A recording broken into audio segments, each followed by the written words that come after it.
This episode is sponsored by Old National Bank.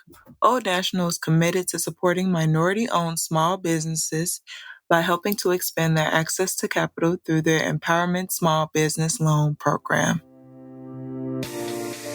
Welcome to Black Businesses Matter, a podcast about why Black businesses matter and the benefits of collaborating and advocating for Black businesses to drive impact.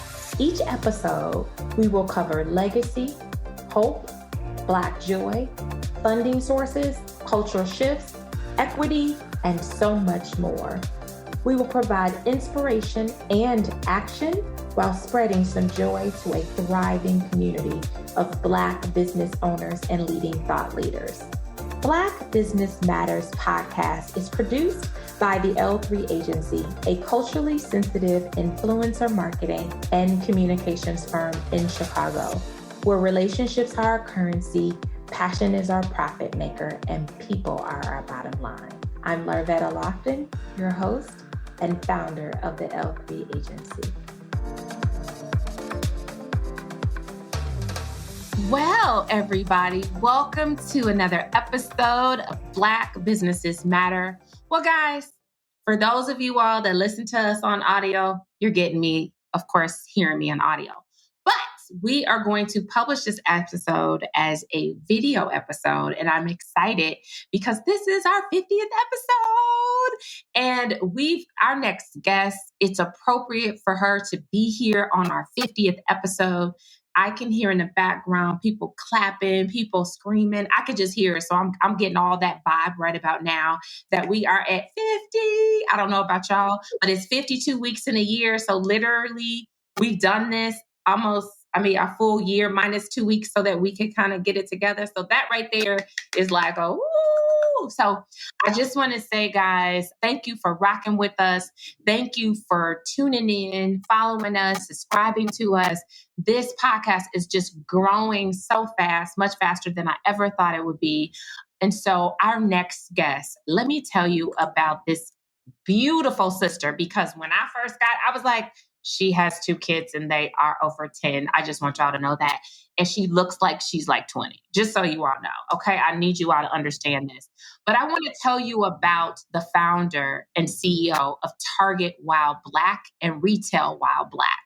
So, we had to get her because this dynamic content creator, leader, thought leader is really doing some cool things in retail.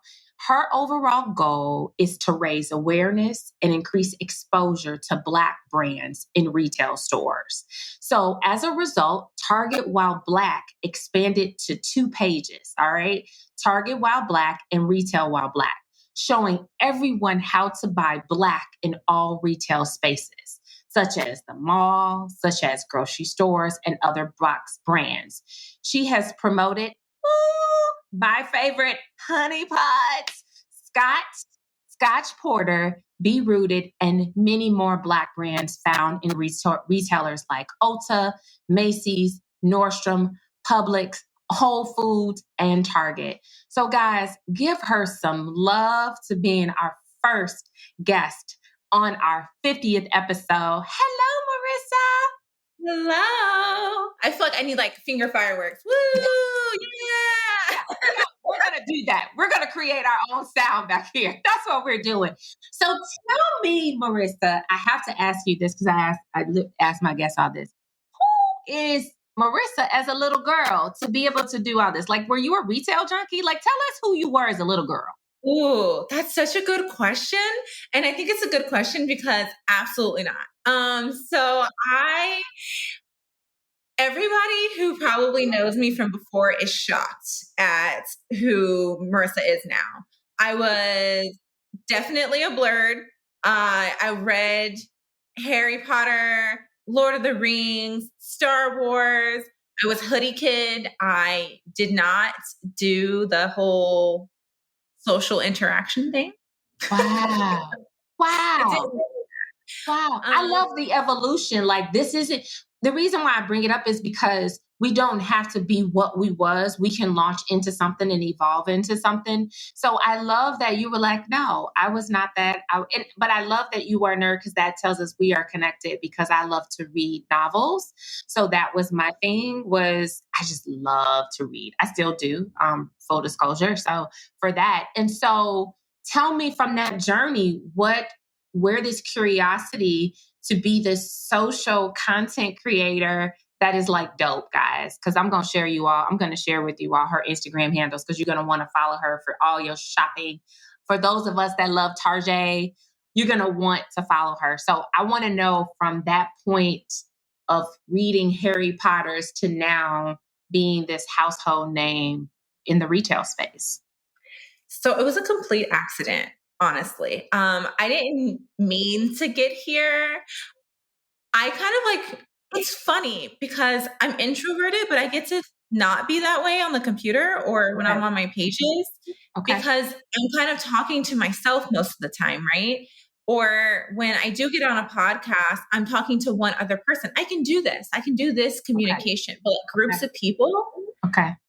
I don't like doing that. I can hype myself up to it, but I'm very, very introverted. So when I started doing this, I was in the pandemic and I was at Target and I saw Santa on the shelves and it was Black Santa and a little bit of cultural background about my family.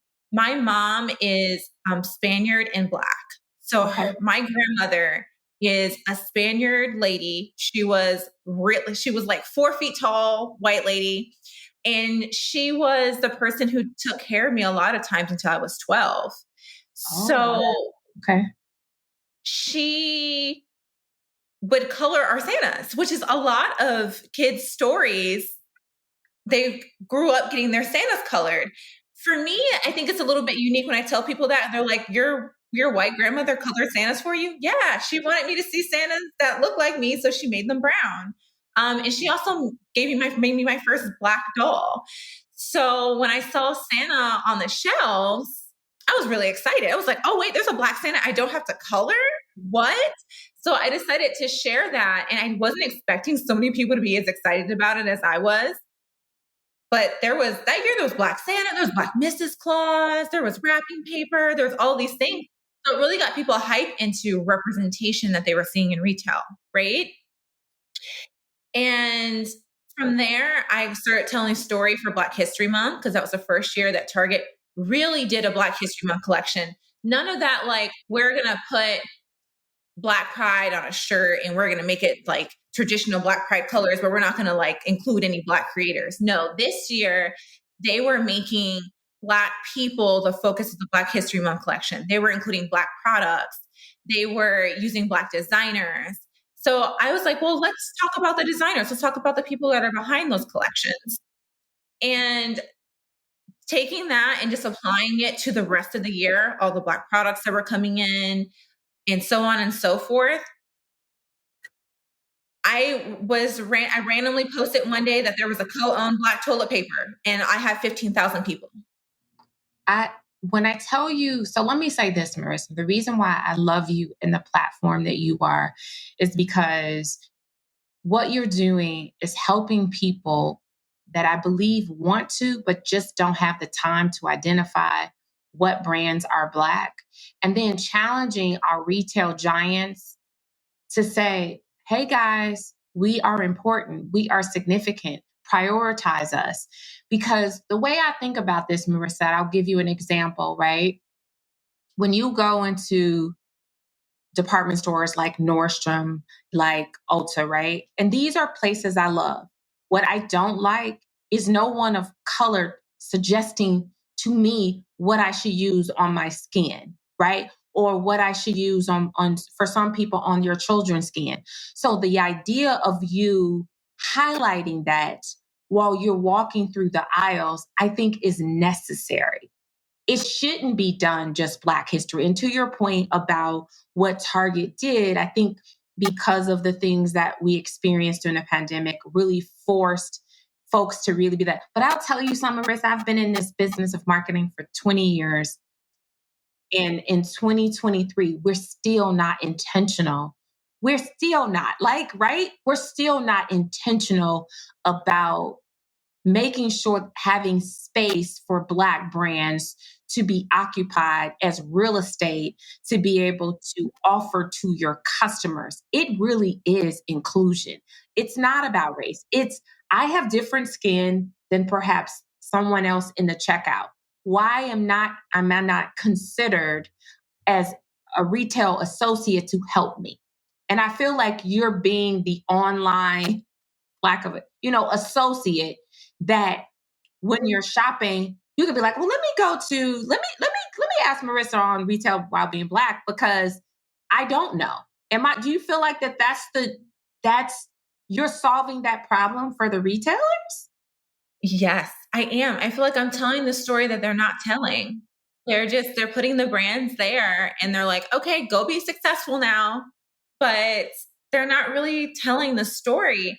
And solving the box stores problem, we'll put it that way, because I have a lot of thoughts about box stores and Black owned brands, but also solving the consumer problem too, as like, I don't know what to use, or I don't know what to go get, or if I go get this, is it going to the right place and is it going to work for me? And now the caveat here is that not everything's going to work for everybody, right? But at least you get to go try to get something that was intentionally made with you in mind from the store. Everyone doesn't have the wherewithal to be like, oh, I'm just going to order a product. That's what some people always come to me with that. Like, oh, I'm just going to go order it. Okay, but I'm out of lotion today. Like what, I need it today. I need to be able to conveniently go get it. So what's going to work for me? What was made for me? So Marissa, based on, because we all know that the big box, many of them didn't survive, right? And so many of them not surviving impacted, those individual brands because of the pandemic, right? How today do you see what you're doing helping to amplify these Black brands in the now retailers that are still standing? Like, how is that something where it's helping? Obviously, we know it's helping the Black brands, but how from the retailers are they seeing value in that? Yeah. So there's a big push now for retailers to have diverse businesses on their shelf, and Black owned business specifically. And that is from kind of the shift in the culture that we're having right now. We're moving from one generation to another. And the next generation, specifically Gen Z, wants to know where their dollars are going. They want to know the people who are behind those brands. So as the consumers start to look for what's making an impact and what's driving change, the retailers have to mimic what the consumer wants, or they're going to lose their customer. So for me, when I'm advertising the Black brands, and I can go down a whole rabbit hole about this all day, but they need the Black brands on the shelf, but they need the Black brands to be successful on the Black shelves. That's right. Right? That's right. Because they need them to be successful, the retailer has to put things in place to make sure that brand is successful. And a couple things have to happen that are different than traditionally putting a brand in your space when you're a Black owned brand. Many of the Black owned brands are small businesses. They are not going to be able to reach these markers that, well, I'll even use another Black owned brand to put it up against, but like Fenty, for example. Yeah. That's Rihanna. She has millions of dollars and she's Rihanna. She's Rihanna. She's Rihanna. But a small business, you can't put them in there and be like, okay, well, this makeup brand Fenty hit these markers every week or every month, so now you have to hit it too. No, and that's not relationship building, and that's not going to keep the brand there successfully. So what's happening is the retailers are kind of tussling with themselves because they have to build a good relationship with Black owned brands. They have to put the marketing dollars behind them. They have to be more lenient on things. There's certain policies that I feel like a lot of retailers should put in place to make sure that some of the money that they are asking for purchase orders should be fronted up to the brands. That's good. Yeah. So that they could continuously successfully scale. Correct. But that's a lot of pieces. And I'm talking to you guys right now, like I'm a whole retail expert, and it's so weird to me. And I am now, but that's because I went on a deep dive rabbit hole of research, pulling articles, talking to brands, asking them, well, what is this brand doing? And why do you like this brand over that one? And them telling me, well, because some of them give us marketing dollars and they make sure that we have a good relationship and they work with us. And some of the bigger brands, they just want us there because they want to fill their quota. Yeah. Yeah.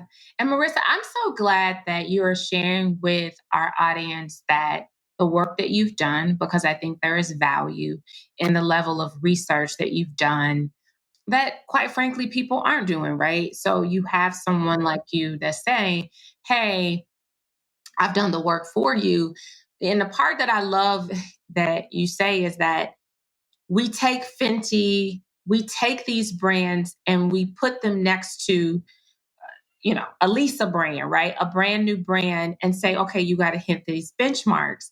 And I think that goes back to equity, right? It really goes back to making sure that there is equity and inclusion, right? Because we all start at different points.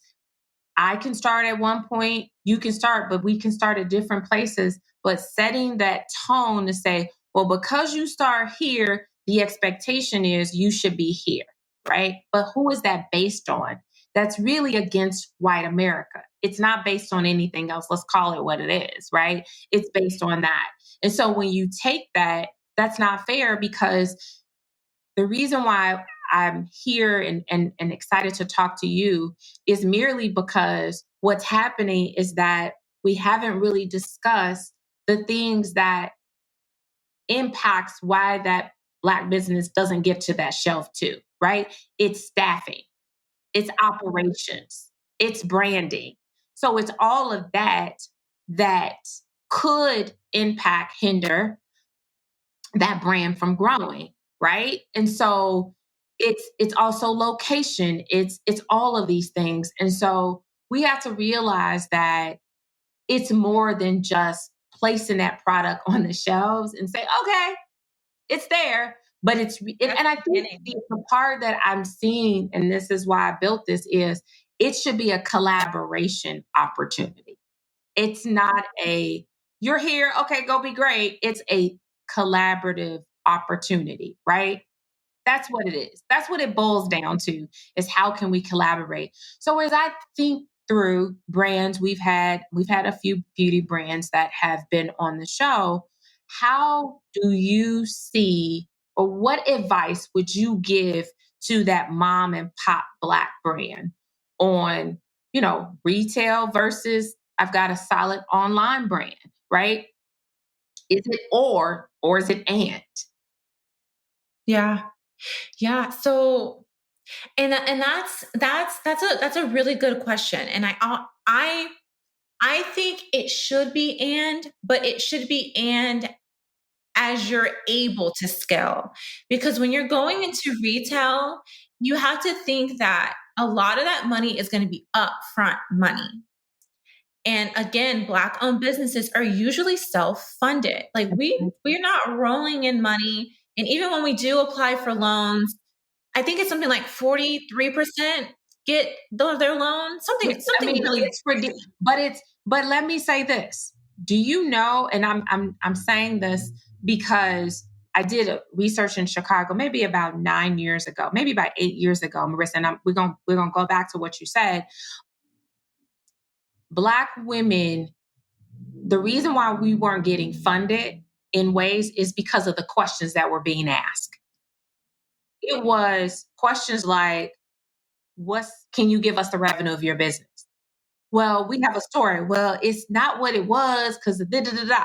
And they just want to know. And so that greatly impacts us getting additional funding, because we are typically building our business with little or no money, startup costs. So that keeps us in that level of bondage. So when we were asking them, it was so frightening to be able to articulate that money, because what happens is you're going to rate me, Marissa, based on my money, right?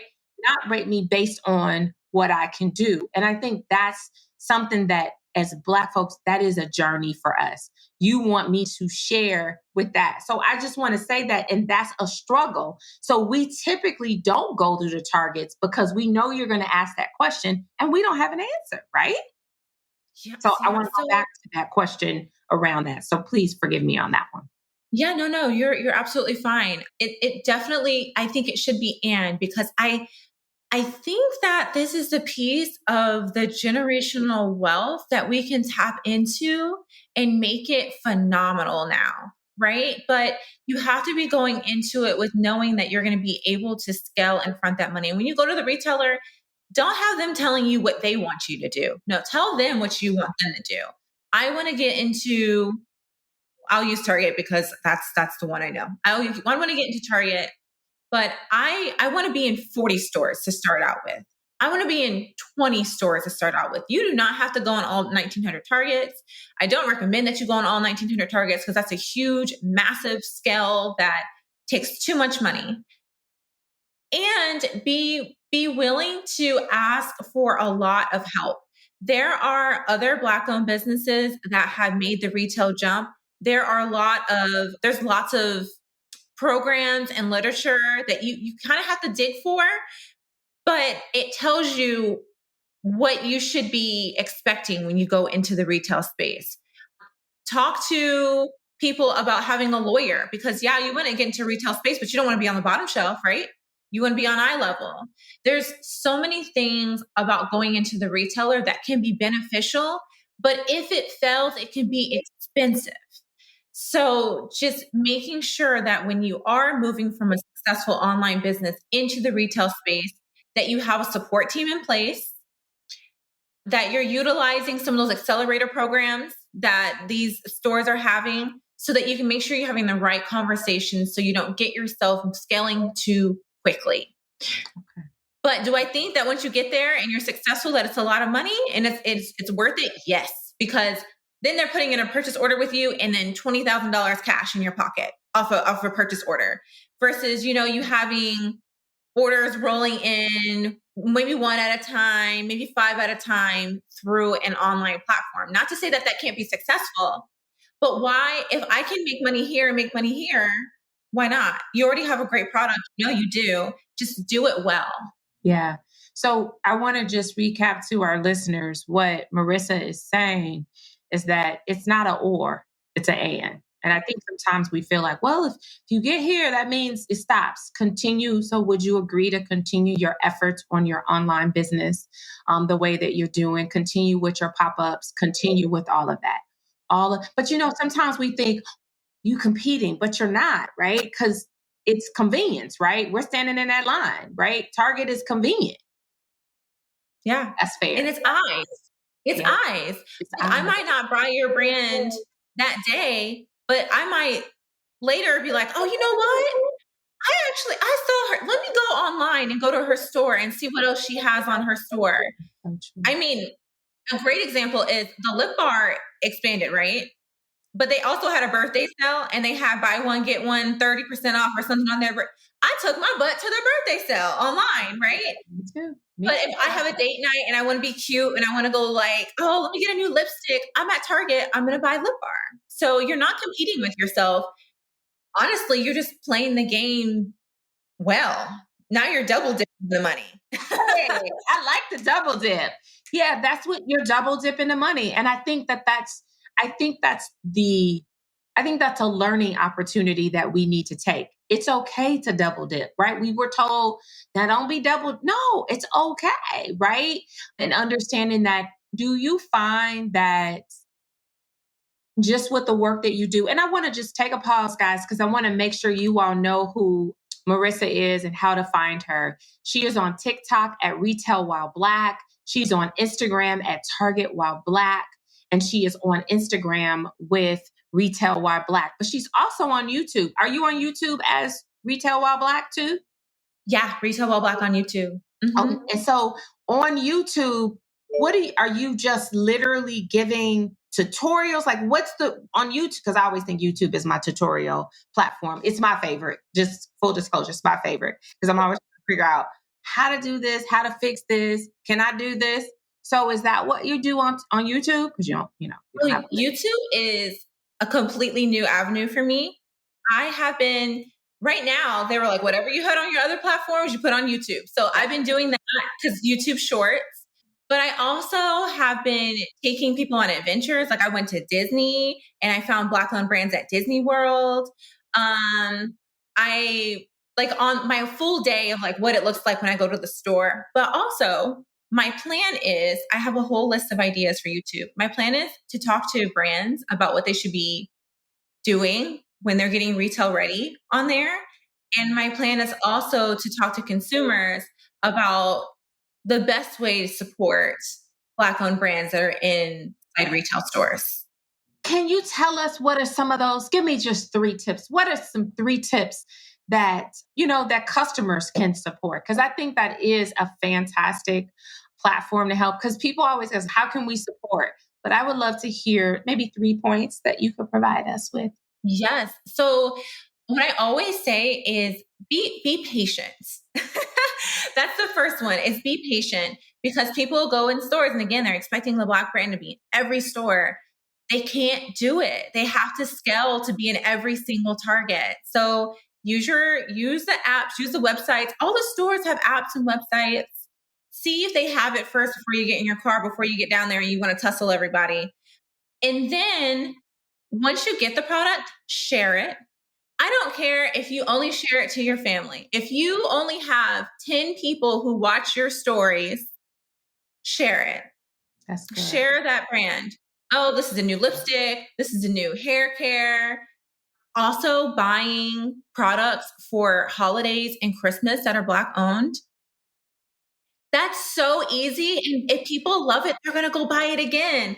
They're going to come back to you. Where did you get this? I love this. I love this so much. A really cool one that a lot of my girls say on the page is they buy their friends lipsticks. Put it a stocking stuffer, lipsticks, candles. Yeah, candles is magic. Yes. And I will say this, I'm so glad you gave these tips, because it's getting us. I love that you start off with being patient, because I do think in this space of microwave, we can warm it up. It's ready in 2 minutes.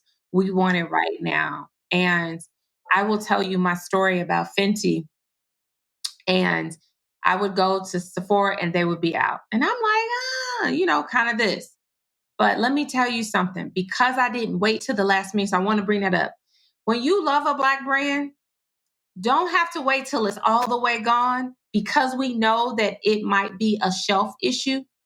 Maybe when it's almost on its way, you can start looking for it and purchase it. It's okay if you are ahead of the game. And I think that was, so for me and being patient, I was like, well, I'm not all the way out. I'm just a little bit out. And so being patient, and it literally, I think it was during the holidays, they didn't have any more. And I finally got it maybe about 3 weeks ago. But I'm saying all that to say that word of being patient with Black brands, instead of, because sometimes what we do is every time I go there, they're sold out. That's a good thing. That's a great thing. But we kind of make that negative, right? So the thing for me is, I'm trying to say this like the nicest way possible. But the thing for me is that other brands hide their mistakes with money. They hide their mistakes with money. We do not have the luxury of hiding mistakes with money. We don't have it. we can't, you go to a restaurant and their machine is, I'll use this example because it's happened to me. I went to a Black-owned restaurant in Tampa. Okay. And all their machines went down. All of them. And they were asking everybody to Cash App them. And the people that I was with were like, we're doing what? We're doing what? We're Cash Apping? I don't want to Cash App them. Like, they should just comp the mill. And I'm thinking to myself in my head, right? Because I'm working with all these Black-owned businesses, like, no, we're going to stand here and we're going to Cash App them, because they can't afford to comp a whole day worth of meals, y'all. Yes. Like, are we supporting or are we not supporting? Yes. So it's just, I think the grace and the patience is thin on some people. And if you're going to support and you're going to say you're going to support, then you have to be thinking about it in all aspects of being a business and being a customer and showing them grace. That's good, Marissa, that you share that, because I do believe for me, I can say this on this side because I'm intentional with Black brands. So I have a Black company, right? So we have to give ourselves grace. But I think what you're just saying, being patient, like be patient. And I agree with you. They shouldn't have to comp because a mistake that happened that was not controllable, right? They couldn't control if it goes down, but having the ability to do that. But isn't it so then on the flip side, here's what I'm saying, Marissa. On the flip side, thank God that they are able to do Cash App, because they could not have that to be able to offer that. So that's a blessing, right? That they had at least that other tool. And that's where I tell people is like, we just have to have an omni approach in how we do business. It shouldn't just be one way. And you've definitely said that. It's no longer this or, it's and. And so continuing to do that with that. And, just to let our listeners know, it was special for us to do this episode with Marissa because she and I both, we want you to be intentional with making these purchases all year long, right? We talked about holidays. By the time this episode comes, we'll be going into the summertime, right? Stock up. Maybe this is a good time to stock up. Get some of those items that you want for holidays and stock up, right? Could be. I also want to mention too that if that brand is sold out on the shelves, if they're a small brand and sold out on the shelves, think about what the retailer is thinking. The retailer is like, well, they're sold out and they can't put any more items on their shelf. So why are you here if you can't keep items on my shelf? Wow. Right? Wow. And it's just, there's so many, it's so multifaceted to be thinking about how to support. And it's almost to the point where I have a lot of people say a lot of things to me. I have some people who are like, I'm not going to a retailer and shopping Black. That's not shopping Black. That's giving the retailer money. And then I have to, go down this rabbit hole of explaining to them, those are small Black owned brands on the shelf. They are getting purchase orders. That is a way to shop Black. Right. Are you going to also go to their website? I hope so. Yeah, you're probably going to also go to the website, but that's a way to do it.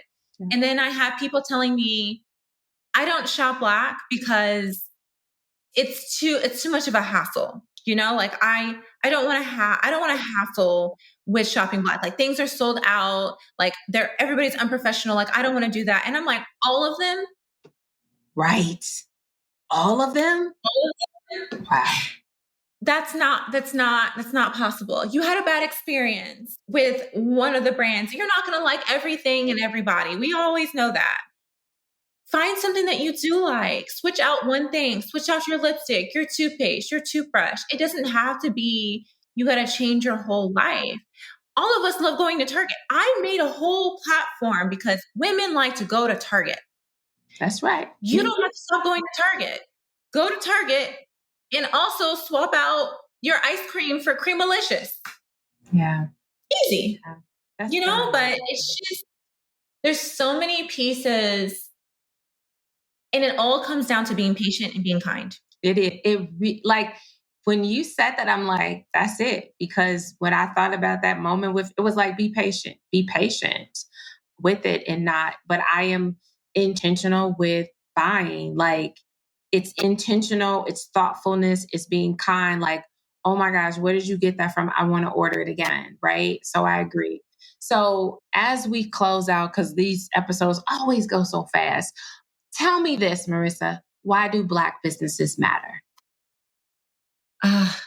So Black businesses, and I'm going to take you guys down a little thought journey with me. I was watching the Green Book documentary on the Smithsonian Channel, and they walked us through all the places that Black businesses were, and how it was safety for them, and it was the crux of a bunch of civil rights meetings, and it was community, community, community. And still to this day, Black-owned businesses are community. They are community builders. They are places where we are safe. They are places where we can see ourselves. And that is the future of building generational wealth for the Black community. So it's still community. We're still doing it. It's still the Green Book, but we're just doing it the 2023 way. So be patient, have kind, and take your community with you. Marissa, and I promise you, every time I ask that question, I get chills. Like literally, I get chills because everyone, yeah, I know, it's so important to ask that question. And when you just broke it, it was like, oh my gosh, like it is, sometimes we need to be reminded of that and being seen and making sure platforms like what you have online on Instagram and YouTube and TikTok, all these platforms matter, right? Because you're building community. And when you said that, I'm like, oh my gosh, that's it. And when we're disconnected from that, then that's when, to me, we're what? You're not valued. We're not being heard. We're not being seen. So thank you for that. So what's next with Retail While Black, While Being Black? What's next? There's so many things I have so many things that I want to do. But I think the first one that I want to do that I'm kind of pushing for is I want these retailers to pay ya, girl. I want them to pay me to advertise for them. And they are. So we're putting it out there today. So let's just do that right now, Marissa. All these, so that's Nordstrom, right? We're going to put it out there. Ulta.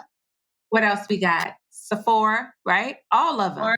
They should be paying you. I agree, because you literally, to me, it's just this online, you're the online associate. That's the way I see you.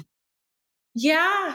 And I feel like I would be a beneficial person to have as a consult in some of these areas where they're speaking to Black-owned businesses and what they're doing, what they're saying they're doing, because some of these pledges that these businesses have made are very empty. Very empty. And even if they don't feel like they're empty, whatever you're doing is not being told correctly, because we're not seeing it. As a matter of fact, people are now looking around. They're like, okay, well, you're laying off your diversity and inclusion people. I didn't want to go there. I didn't want to go there, Marissa. We got a few minutes, but I'm scared because the whole D&I, I'm like, we were all D&I during the pandemic and everything. And now I feel like it's going like this. It was like, woo! And then it's like this. They're letting them go. So they had Black History Month collections last year, didn't have one this year. Why? Because we told them, we don't want your Black History Month collection. You don't have Black-owned businesses on your shelves all year. You're not using Black artists all year. You're not using Black designers all year, but now you have a Black History Month collection? Of course it didn't do well. And then they're going to use that failed experiment of Black History Month collection to not support Black-owned businesses in the future. And I can't allow that. Well, here's what we're not going to do, Marissa. We're going to support you with brands that we know and we talk to and just work we do. And we're going to mention your name. The reason why this podcast was brought was so that we can be a bridge for collaboration. And so this is an opportunity for us when we're at the table with these big brands to be able to say, you know what, how can we support? Okay, here's how you could support. You can take some of these dollars, put it into Marissa's platform on Retail While Being Black, right? Retail While Black, be able to build on this and allow for her to be able to be the advocate and liaison to your Black businesses and brands. It's clear for me, Marissa. It's very clear. So we're going to put that out there as our listeners, those that are in these roles, in these retail spaces, and you're looking for a partner, because what Marissa's doing is being a partner, because what she said is she wants the business to win and the retailer to win. So it's a collaborative effort for that. And so I'm so glad that you have created this platform, because I absolutely think it is fantastic. We're sharing it. We're going to continue to share. So when people come to us, where to shop, this is what we're telling them. So stop coming to us because we don't have all the information. That's the other thing. It's not at all. It's inclusion, right? Include everybody in it, right? Inclusion. Everybody, right? So as we wrap up, I just want to do this. I want you to tell everybody how they connect with you online. So if you can share your handles again. Yes. So I am RetailWhileBlack and TargetWhileBlack on Instagram. And I am RetailWhileBlack on TikTok and YouTube. You can find me in all these places. You can also email me. I have hello@targetwhileblack.com. I answer my emails, or my assistant answer your emails, just in case you guys ever have any questions. And I also have a website. So you guys can go to targetwhileblack.com. And it has a full brand list for Target. I'm working on getting more brand lists for other stores there. But there's other information there, and you can shop from there too. Oh, you can shop from the website. Oh, awesome. Oh, yeah, we're going to talk about it. That is awesome. I'm so glad that you've created both a website for online, because we've had some other guests and they were like, people come because there's a world that people just don't get on social media and they go right to the website. And so I think that that's also important, especially when we think about the people that's just like, I'm not interested in social media. And you'd be surprised. It could be someone that's actually 12 too. It could be people that's 25 that's like, I don't do this. I go straight to the website. So we have to not lump everybody in the same bucket. Would you believe me if I told you that I didn't have social media for 2 years? I can believe it, because I'm learning that people will say, girl, I just don't have time for it. Like, I've realized the people that say that means that they got a lot going on in their lives. Because for me, Marissa, I'm not even online as much as I used to, because I'm just got so much going on that I don't have the space, like the mental. I'm like, okay, who's got to get picked up? What do I need to do? Okay, did I follow up with them? And so by the time I'm done, guess what I want to do? Just do some guilt. Yeah, that's it. Nothing. So it does. I believe that you took 2 years. And for the people, I just want you all to know, can you please tell the people how old your kids are? Yes. My kids are 14 and 12. Yeah, I know. Y'all all are in the background like, that can't be possible, because that's how it works. I know you guys are in the background. Okay, all right. I'm just going to say that because you all know Black don't crack. But literally, when she said it, I was in my seat like, no. I almost want to ask her for her ID, but we don't, you don't ask for that for Black women. As we close, Marissa, we do ask this question because we think it is important for the world to know that we have Black joy. What brings you joy? My family is the best joy. They're so fun. My kids crack me up. I swear they do and say the darndest things. And it's so funny. And I like spending time with them. They're my safe space. When everybody online can be hard. People are mean. It can be. People are mean. But in this house, we're going to turn up on a Tuesday. We're going to make chocolate covered strawberries just randomly. We're going to make chocolate milk with ice, glitter rims. Like we do it. We do it all here. Like, oh, we're having a bad day. Okay, well, let's make some food or have a movie night or something. Yes. I love how you displayed that in the fact that it's your safe space from your family, because I think that's beautiful. So, guys, thank you all for listening with us and rocking with us in this 50th episode, where we have this amazing content creator who is just changing the world as the founder of TargetWhileBlack and RetailWhileBlack. Guys, check her out. If you're looking to, purchase items, go to her website. You can purchase, as she mentioned, on her website. You can also go to these brands, go into the stores and look for these brands. The other thing that I'm also going to do, that I am challenging us all, if the brand doesn't exist, call the manager, let the manager be aware that it is out, because sometimes they're not aware. Go to Twitter, send an email. I was recently in there. I love this product. Can you tell me when it'll be it? We also have to do our due diligence and require that. A review does not have to be bad. A review can be an observation and allow for them to be able to get that support. The other thing I want you all to say is, as Marissa shared, if you work in a retail space, think of her as a partner, as a collaborator if you are serious about blending Black businesses into your stores and creating that ecosystem, here's a partner. We said, well, we don't know who to call. You all know that's what Black Businesses Matter does. We are the bridge for collaboration and equity. And so we're here. So we just want to thank you, Marissa, for being such an outstanding guest today on our 50th episode. I want to give you a hug, so I'm going to give you a virtual hug. And say, thank you. Thank you for having me. So much. Thank you so much for being here and sharing your knowledge and your passion. And so, guys, I'm just going to say this.